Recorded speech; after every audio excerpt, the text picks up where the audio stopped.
Go ahead, put it on real tight. Hope you brought your best tonight. They say they got the fireworks, yeah, they say they got the show. You're around the shoots, you're the best, so let's go. This is Texas Toast. I'm your host, Miss Helen. Kick back and enjoy as we toast the best from Texas.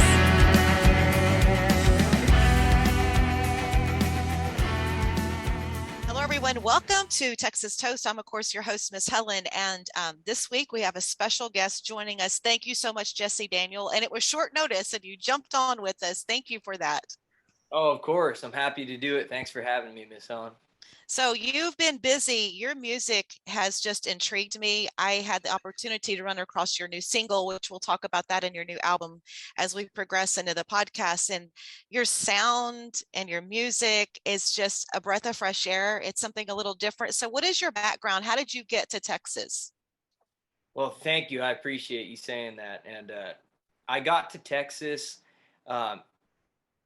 I'm originally from a small town in California that nobody's ever really heard of. It's close to Santa Cruz, California, but it's a small mountain town. And I had always listened to the local radio station that we had. It's called K-Pig.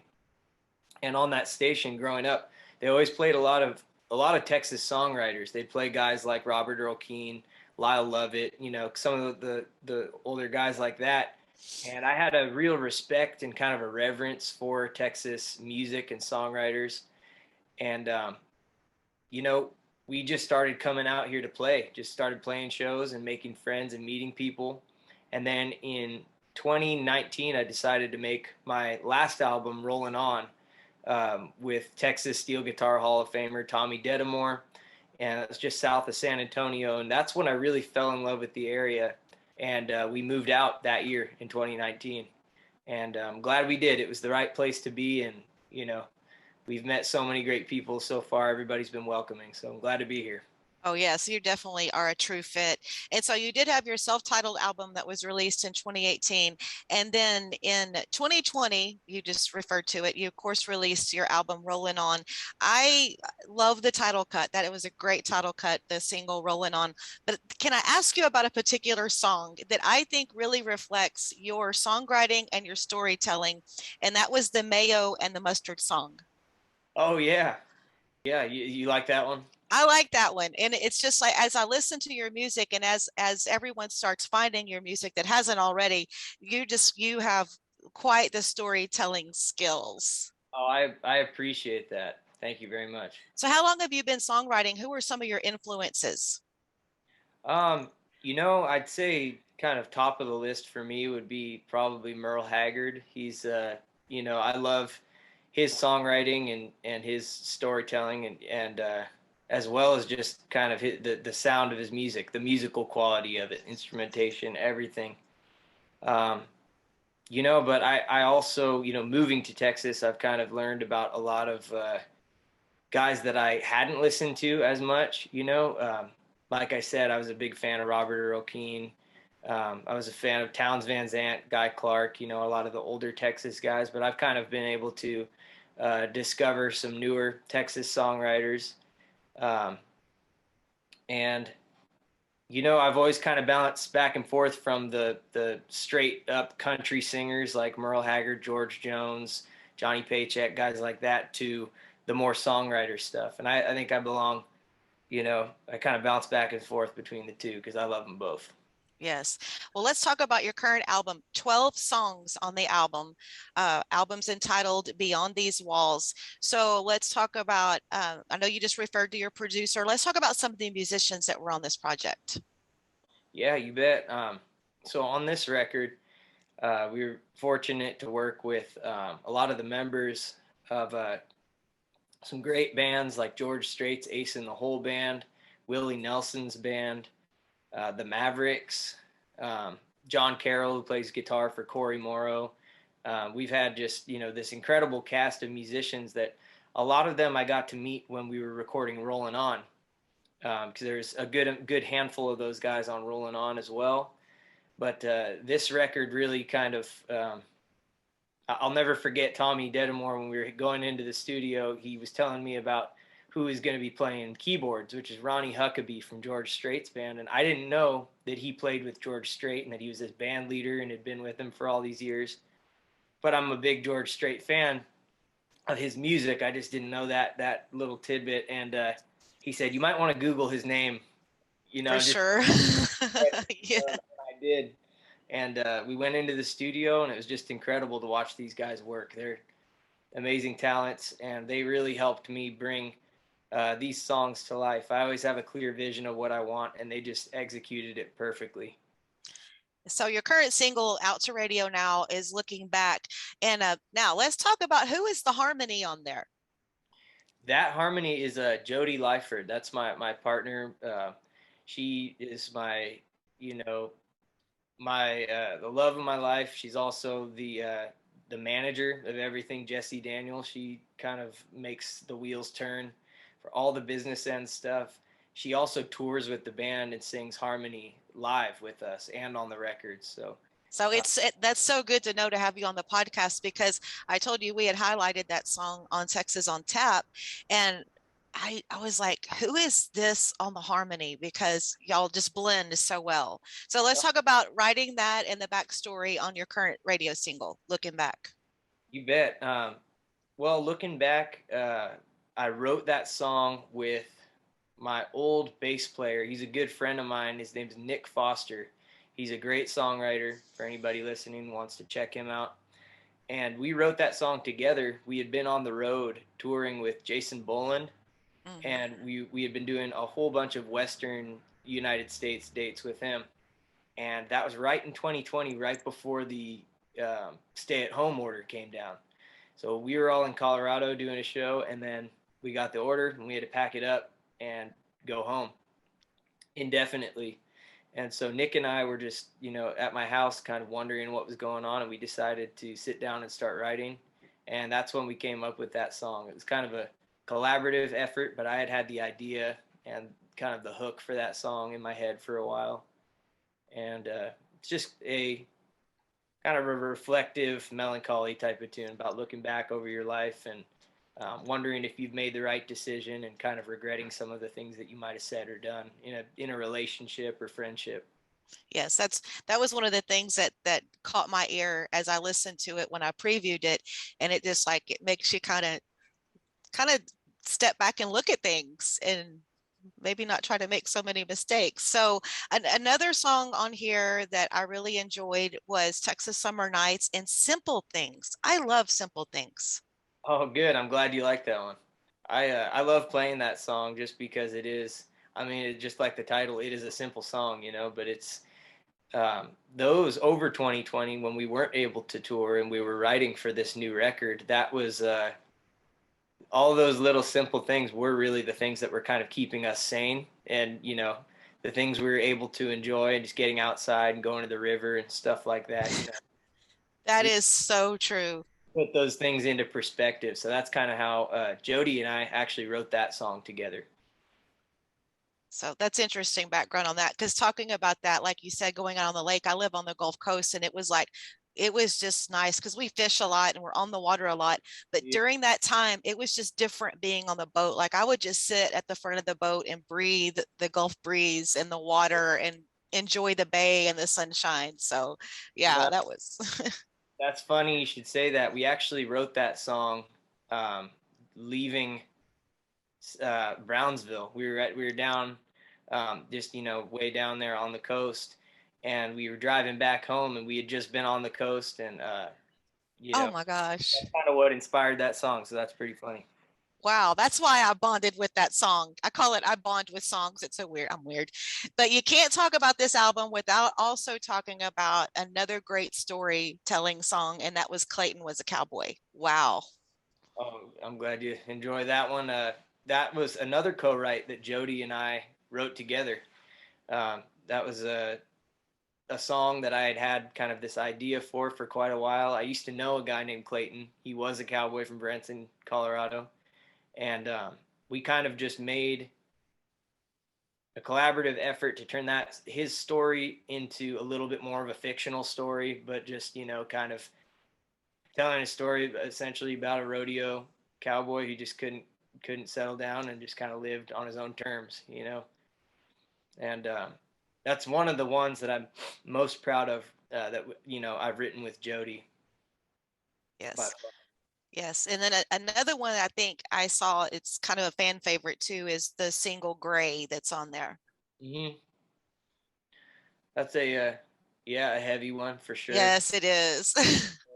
uh, Personal experience type songs that this album I really tried to kind of dive deep on things and not just gloss over the things and really get into it. And that was one of the ones that I really sat down and took my time with.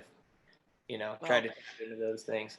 well, it's a great album. I encourage everyone to go look it up and look up all your music, but the album is Beyond These Walls. So you have a lot of shows coming up. You've played a lot of places already. I was looking at some of your tours and some of your schedules. So where has been some of your favorite spots to play in Texas?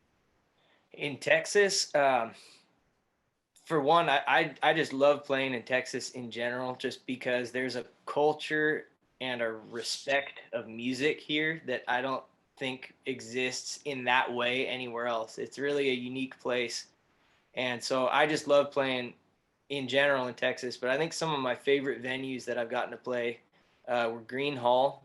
We Yeah. got to we got to play a sold out Green Hall with Mike and the Moon Pies and Summer Dean, and that was just an incredible show. Um, I'd say that's probably top of the list. Second to that, I love Copeland Dance Hall. That we've played some really great shows there. Played out in West Texas. We played some great Cactus Theater, I believe in Lubbock. We did that one with Charlie Crockett. That was a really fun one. Um, I just love the dance halls. That's kind of the where I feel at home, and I love the culture that's around it, and feel like we get to let loose and get wild. Yes, and there's nothing like the old dance halls that we have here in Texas. Of course, it's like I try not to take them for granted, but like growing up in the dance halls and learning how to dance and having like where I grew up, like we had a famous sheriff. He was sheriff for 50 something years, and he like taught me how to dance. It's like there's just so many memories that come from the dance halls. Yeah, you can't make that up. That's authentic, and that's what I love about Texas. So what do you have coming up as far as shows that's like on your radar that you're like really anticipating? Well, we've got coming up, I believe the next show that is on the calendar is going to be in Angleton, Texas at That's the close to me.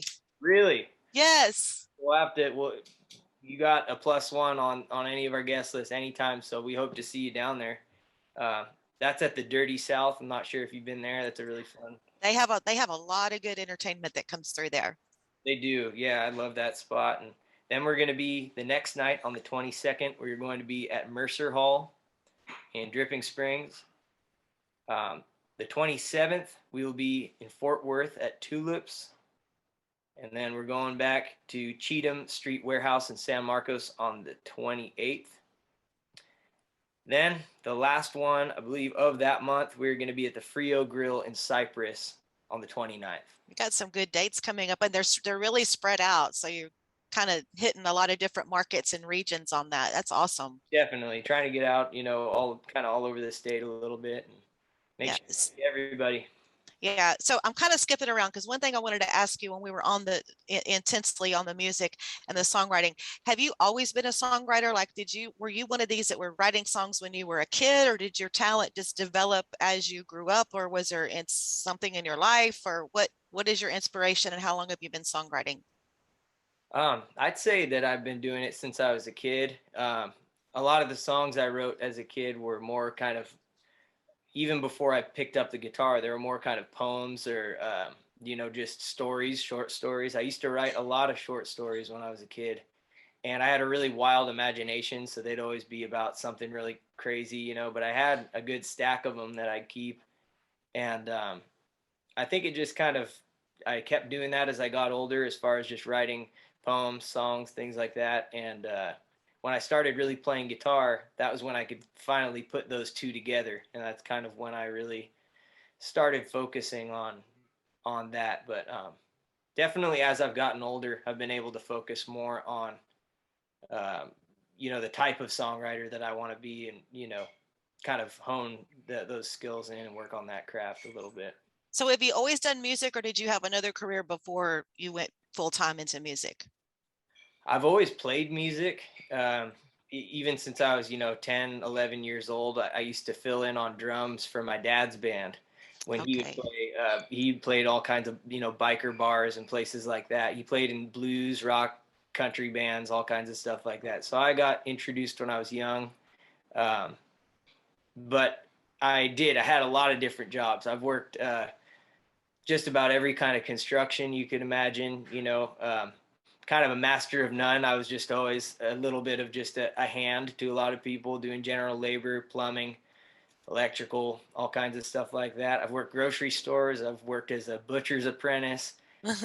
I've kind of done, I could go on and on. I've done so many different jobs, just throughout my teens and 20s until I decided, in big part thanks to Jody, she really kind of helped me to make that leap to go full time into playing music, which I know for a lot of people is kind of a scary thing when you're not used to that security, and you don't know what's going to happen. But I'm glad I did. It was the best decision that I could have made, Oh, so glad you did. I mean, I just feel so blessed to have found your music, and you're in such good hands with your radio promoter with Jen. You got the one.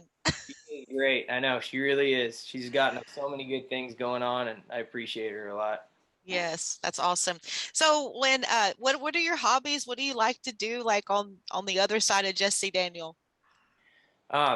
I love to fish. That's one thing that I've gotten into. Yeah, I know you said that earlier, and we got that in common, definitely. I love fishing. I've been big, on bass fishing, and gotten recently more into catfishing. I've gotten to do some fly fishing up in on tour when we were up in Idaho. I got to fish up there. It was a lot of fun. See, that fly fishing thing, I can't, I don't know. I mean, like I'm pretty skillful when it comes to working my rod and reel and my equipment and take care of my business. But that fly fishing, that whole process fascinates me. It's so different, it's so different. There's a lot of finesse that goes into it, and I've only done it a couple times, so I'm no expert, but I got to catch some good sized trout up on the Henry's Fork in Idaho, and that was just incredible. But I like to do that. I like to duck hunt. Been getting into that over the last couple years. That's something I didn't grow up doing, but I've always wanted to do. So I kind of, that's the beauty of being an adult, I guess, is you can just be like, you know what, I'm going to do that. I'm going to try this out. That's right. Yeah, you would love it around here because, of course, we're in the middle of duck season, or it's about to wrap up. But I'll wake up in the morning because I have the bay is right behind me, and people duck hunt back that way. And it's so cool to wake up in the morning and it's like, sun's coming up and you're hearing them shooting and thinking, good job, guys and gals, are getting some duck. It's just awesome. I love the outdoors. I actually just went duck hunting down in the Angleton area. Wow. Couple weeks ago, and I'm going to be coming back down to do another trip I hope on Monday. If the weather stays cold, I'll be back down on Monday. Well, and if the weather stays good and it's a good fishing day, you could just slide on down here to Matagorda. We're not too far from there. Maybe we could get some fishing in. So anyway, I get on that and I can't stop. But once again, it's just been a pleasure to meet you. And I have to tell you something else. Another thing, that my dad's name was Jesse and my papa's name was Daniel. And they were the two most influential, most amazing men in my life ever. And that was like, when I saw your name, I was like, somebody has both their names, Jesse Daniel. This is awesome. No kidding. So, yay. That's crazy. Well, we wish you the best of luck, and we will be keeping up with your music, and I will certainly stay in touch and try to catch some of your shows. But man, keep up the good work. It's like you have such your music's just amazing. I love the stories. I love your voice. I love the sound. And we're just so happy that you could join us on the podcast. Seriously. Thank you so much. Well, thank you so much for having me, Miss Helen. I appreciate it. And I'd love to come down there and do some fishing with you one day. And if you're in Angleton, come on out. We'll see you. For sure. Well, you can go to hell. Hell, I'll go to Texas. I've had my fill of every place but home.